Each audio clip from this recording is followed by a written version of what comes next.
Picture this scenario. Your morning alarm wakes you up. You lean over, 5:30 a.m. You hit the snooze, just another 5 minutes, right?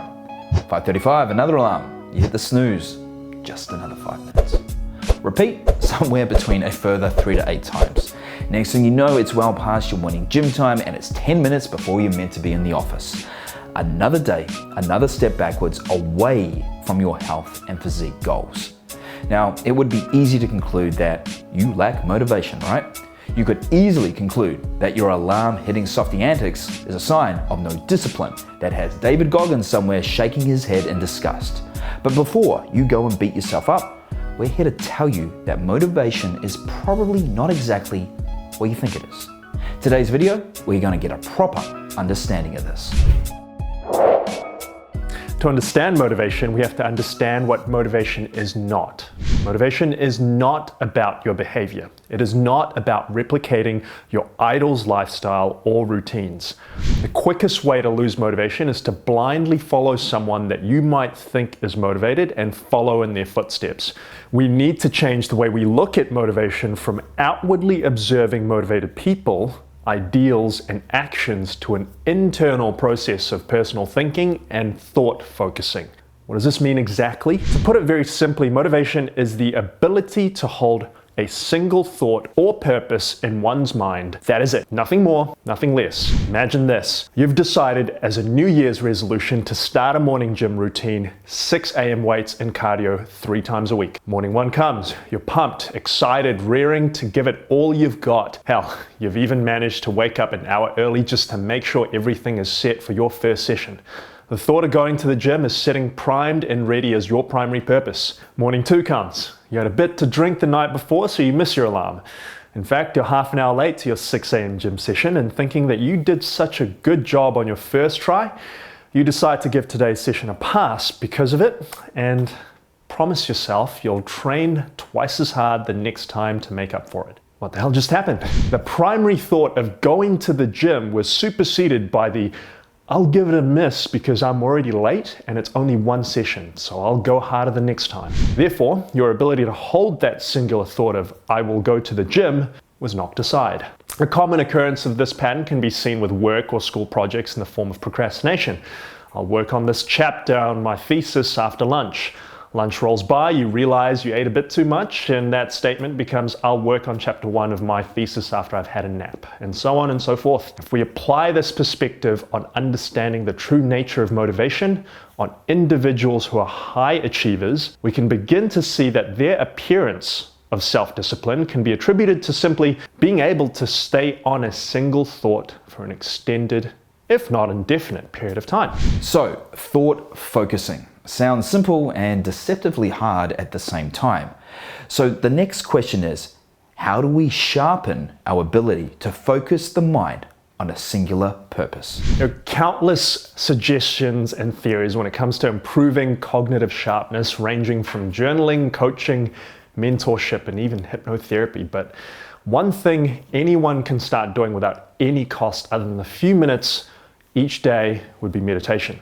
Specifically, focused meditation where one places sole attention to a singular detail, external or internal. We'll dive deeper into the subject of meditation in a separate video as it's a vast topic encompassing many styles and techniques for different purposes. But in the meantime, one place you can start is guided meditation apps that will take you through the process via audio. Okay, so one phrase that gets thrown around a lot in the motivation industry, and one that gets often so confused, is the theory of state versus trait. It's probably a good idea to have a look at exactly what this term is referring to. So the state versus trait theory posits that the motivation is a fluctuating state of being rather than a permanent part of our personality trait.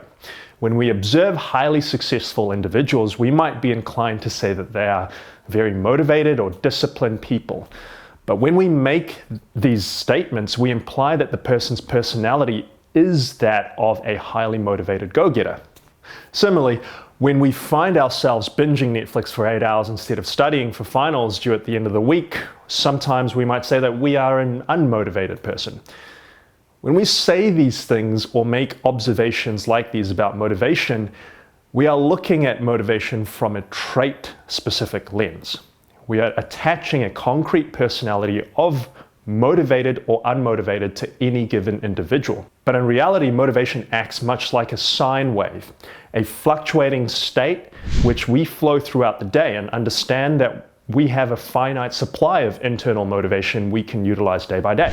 When we look at motivation as a resource that our mind and body utilizes, we can begin to build a productive daily routine that either contributes or removes from this finite resource. Some motivation contributing actions may include meditation at the start or the end of the day, eating a well-balanced diet with plenty of fiber, or consuming low to moderate amounts of caffeine. Conversely, some examples of motivation removing actions could include watching TV for long periods of time, consuming sugary foods, or not getting enough sleep.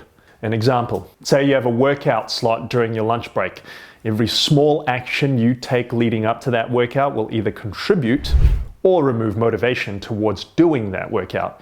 Packing your pre-workout, making your lunch in the morning, ensuring you have a change of gym clothes, shoes, and headphones in your bag all contribute to your motivation tank for that workout. Conversely, missing any one of those may remove your motivation for that workout. It's all a give and take. Having helped transform thousands of guys' physiques from all over the globe with vast and varied individual motivators as to why they want to achieve a transformation. The most important thing for each individual is to find your why that is close to you.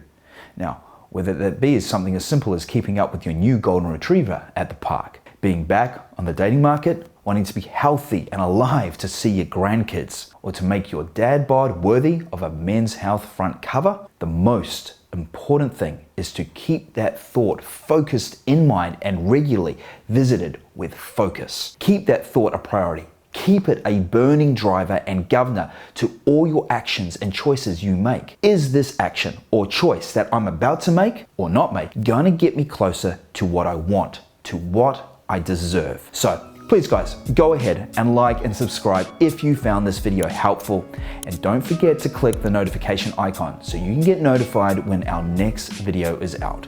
And I guarantee the next one will be a head turner. What is it? Well, stay tuned. Find out.